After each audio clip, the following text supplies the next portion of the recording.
Dear students, welcome. आज हम अंतर्राष्ट्रीय संबंधों के अंतर्गत द्वितीय विश्व युद्धोत्तर अंतर्राष्ट्रीय प्रवृत्तियों पर चर्चा करेंगे। द्वितीय विश्व युद्ध 1945 और उसके बाद जो घटनाएं हुई वो पोस्ट वार इंटरनेशनल ट्रेंड्स यानी द्वितीय विश्व युद्धोत्तर अंतर्राष्ट्रीय प्रवृत्तियां कहलाती हैं। द्वितीय विश्व युद्ध 1939 से लेकर 1945 तक हुआ था। 1945 और उसके बाद अंतर्राष्ट्रीय राजनीति पर प्रभाव डालने वाले द्वितीय महायुद्धोत्तर तत्वों और आधुनिक उभरती हुई प्रवृत्तियों का विवेचन आज हम करेंगे। द्वितीय विश्व युद्ध से पूर्व संपूर्ण विश्व में यूरोप का प्रभुत्व रहा था। द्वितीय विश्व युद्ध तक के काल को विश्व के इतिहास का यूरोपियन काल कहा जा सकता है।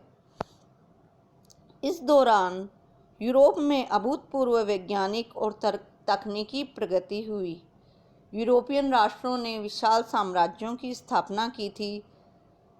जर्मनी, इटली, ब्रिटेन और फ्रांस की गणना महान शक्तियों में की जाती थी, किंतु द्वितीय विश्व युद्ध के बाद यूरोपियन राष्ट्रों की अर्थव्यवस्था छिन्न भिन्न हो गई थी और द्वितीय विश्व युद्ध की समाप्ति के बाद ये सभी राष्ट्र द्वितीय श्रेणी के राष्ट्रों की श्रेणी में आ गए थे और विश्व का नेतृत्व यूरोप के हाथ से निकलकर संयुक्त राज्य अमेरिका और सोवियत संघ के हाथों में आ गया। इस प्रकार द्वितीय विश्व युद्ध के बाद यूरोपियन प्रभुत्व का अंत हुआ। तत्पश्चात 1945 और उसके बाद परमाणु युग का सूत्रपात हुआ। संयुक्त राज्य अमेरिका ने 6 अगस्त 1945 को हिरोशिमा पर अणु बम डाला। उससे काफ़ी मनुष्य मारे गए और 90% इमारतें वहाँ की नष्ट हो गई। मानव अणुशक्ति के कारण अतिमानुषी बन गया। आजकल एक महाद्वीप से दूसरे महाद्वीप तक पहुँचने वाले प्रक्षेपास्त्र और शब्द की रफ्तार से तेज उड़ने वाले जेट विमान, नाभिकीय बम और फेंकने वाले प्रक्षेपास्त्र तथा परमाणु ऊर्जा से चलने वाले विमान तथा पनडुब्बियां बन चुके हैं। इसीलिए मैक्स लर्डन ने आज के युग को अतिमारकता का युग कहा है।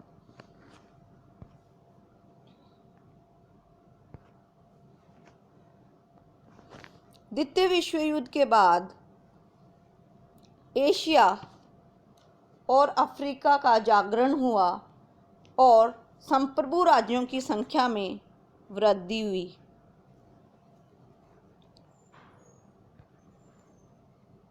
अब अंतर्राष्ट्रीय जगत में राज्यों की संख्या बहुत अधिक बढ़ चुकी है। उपनिवेश अफ्रीका और एशिया के उपनिवेश जल्दी जल्दी स्वतंत्र हुए और प्रभुत्व संपन्न राज्यों की श्रेणी में शामिल हो गए।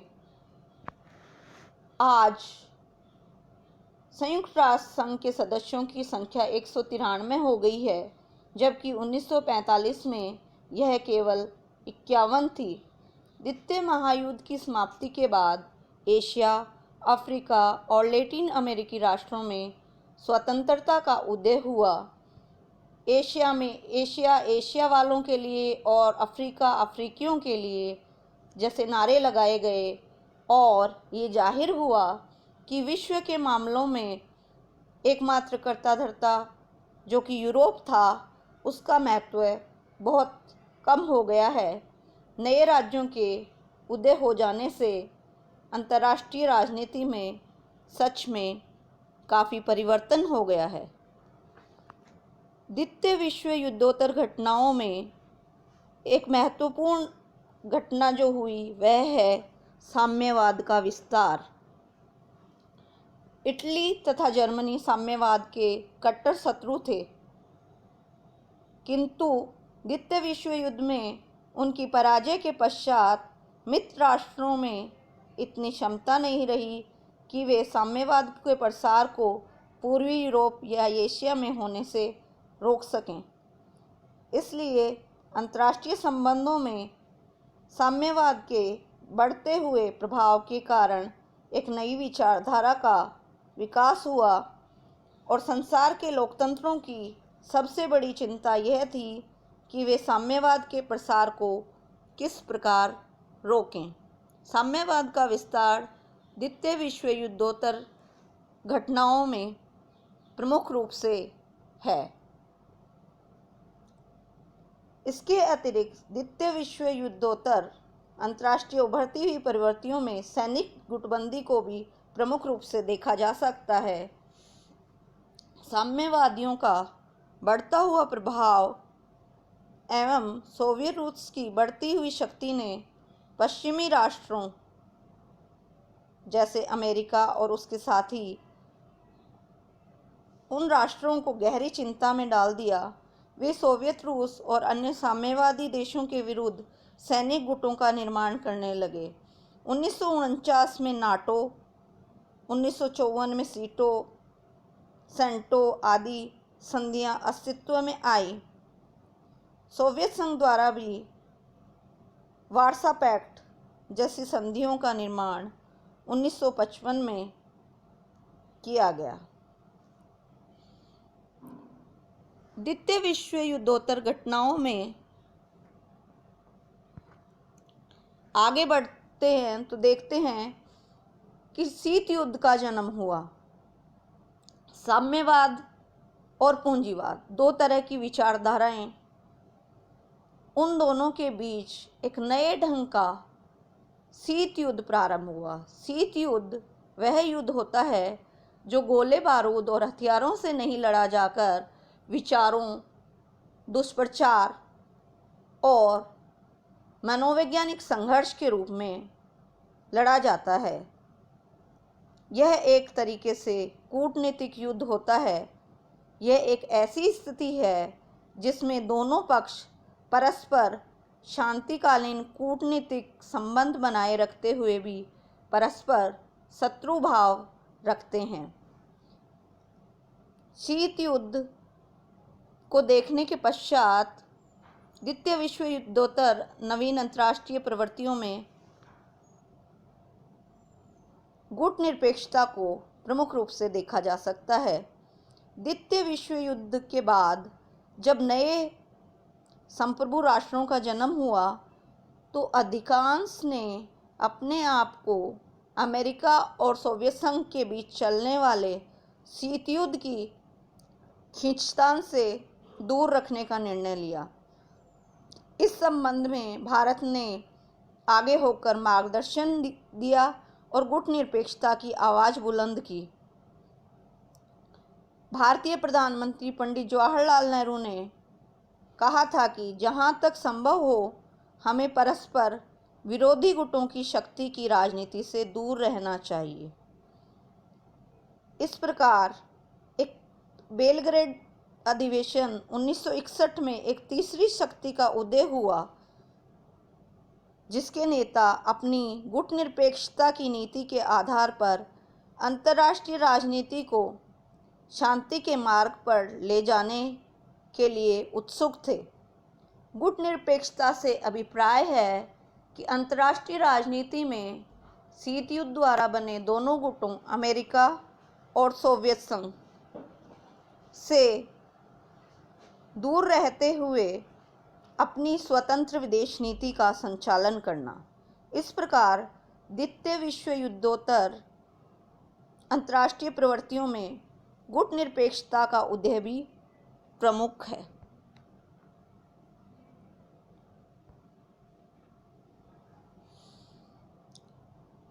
इसके अतिरिक्त साम्राज्यवाद एवं उपनिवेशवाद का अंत हुआ। द्वितीय विश्व युद्ध के बाद साम्राज्यवादी एवं उपनिवेशवादी शक्तियां संकट में पड़ गई। कुछ यूरोपीय साम्राज्यवादी शक्तियां तो हार गई और उनके हारते ही उपनिवेशों में राष्ट्रीय सरकारें स्थापित हो गई। साम्राज्यवाद और उपनिवेशवाद का अंत हुआ। अफ्रीका और एशिया में जो अब तक विश्वास था कि यूरोपीय शक्तियां अजेय हैं, द्वितीय विश्व युद्ध ने यह विश्वास समाप्त कर दिया। युद्ध के पश्चात ये यूरोपीय शक्तियां स्वयं सैनिकों और आर्थिक दृष्टि से इतनी कमज़ोर थी कि वे अपने साम्राज्य को संभालने में असमर्थ थी। उपनिवेशवाद एवं साम्राज्यवाद का अंत का अंतर्राष्ट्रीय राजनीति पर गहरा प्रभाव पड़ा। अब अंतर्राष्ट्रीय राजनीति विश्व राजनीति बन गई। यूरोप अब अंतर्राष्ट्रीय राजनीति का केंद्र नहीं रहा। शक्ति की धुरी एशिया, अफ्रीका और लैटिन अमेरिकन क्षेत्र की ओर बढ़ी। यूरोपीय राज्य राजनीतिक और सैनिक दृष्टि से बड़े कमज़ोर पड़ गए। कुछ नई महाशक्तियों के उदय की संभावनाएं बनी, आदि आदि। इस प्रकार द्वितीय विश्व युद्ध के बाद साम्राज्यवाद और उपनिवेशवाद का अंत हुआ। साथ ही महाशक्तियों की संख्या में कमी आई। 17वीं और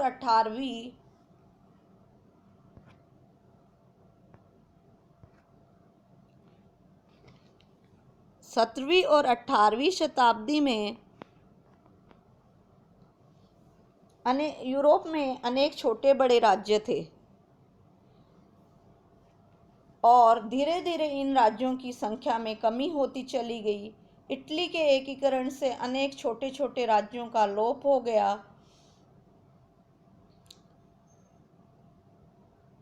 धीरे धीरे महाशक्तियों की संख्या में कमी आई।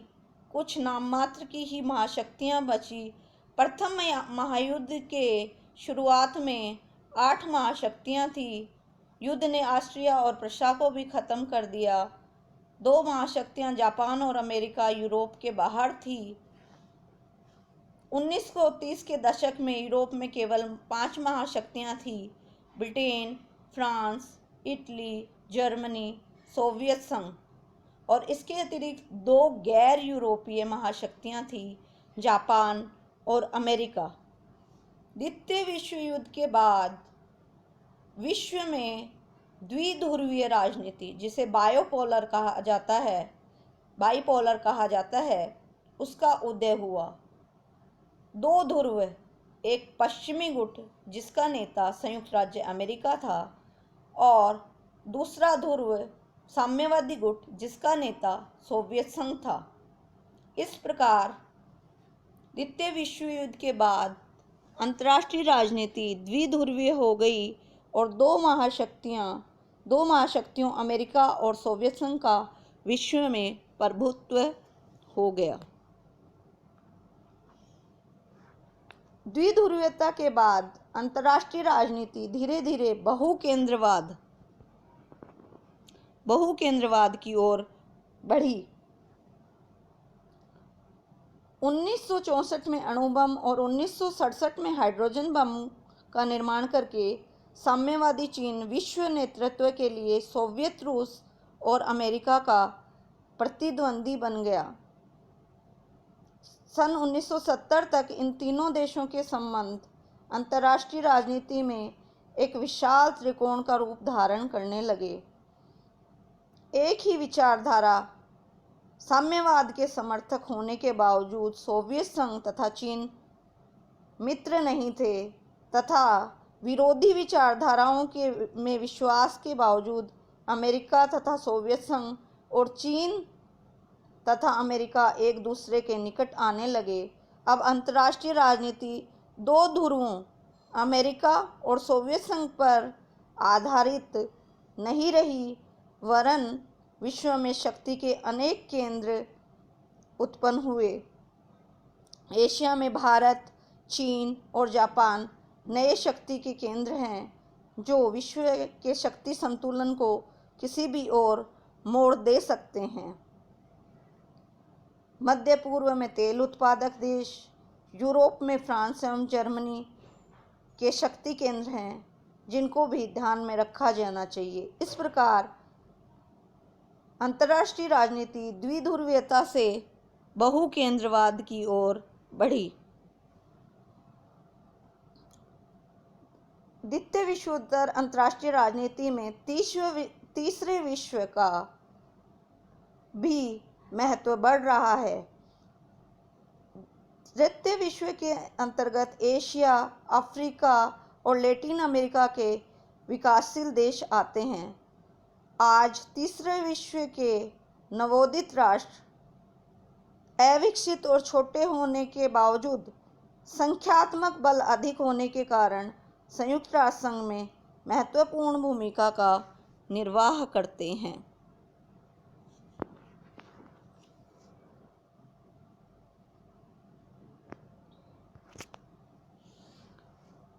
द्वितीय विश्व युद्धोत्तर राजनीति में वर्तमान में उत्तर बनाम दक्षिण का संघर्ष शुरू हो चुका है।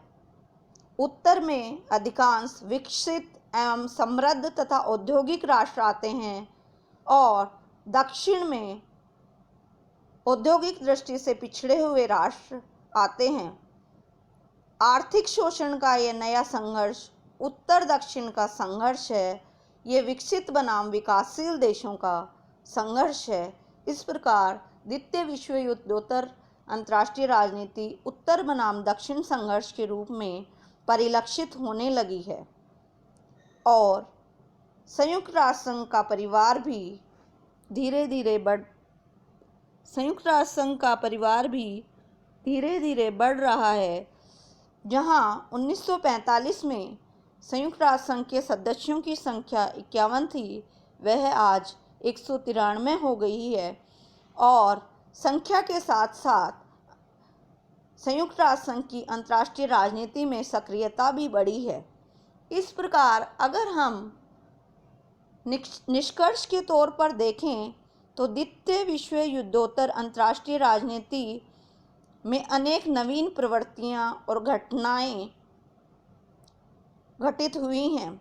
शीत युद्ध, द्वितीय बायोपोलर विश्व राजनीति, जिसको द्विध्रुवीय विश्व राजनीति कहा जाता है, वह वैचारिक संघर्ष, गुटनिरपेक्ष आंदोलन का उदय, एशिया और अफ्रीका का नवजागरण या नवोदय, तीसरी दुनिया के राष्ट्रों की बढ़ती हुई संख्या आदि ऐसे विकास हैं जिनसे अंतर्राष्ट्रीय राजनीति में नई प्रवृत्तियों का उदय हुआ है। आज विश्व राजनीति का केंद्र बिंदु यूरोप न रहकर एशिया और अफ्रीका बन गए हैं। संयुक्त राष्ट्र संघ में सुरक्षा परिषद की तुलना में महासभा की शक्ति और प्रभाव बढ़ा है। वह अधिक सक्रिय रूप से कार्य करने लगी है और चीन तथा सोवियत संघ के मतभेद के कारण साम्यवादी गुट की एकजुटता में दरारें दिखाई देने लगी हैं। इस प्रकार आज के लेक्चर में हमने द्वितीय विश्व युद्ध के बाद अंतर्राष्ट्रीय राजनीति में जो परिवर्तन आए, उन महत्वपूर्ण परिवर्तनों और विकास पर चर्चा की। धन्यवाद।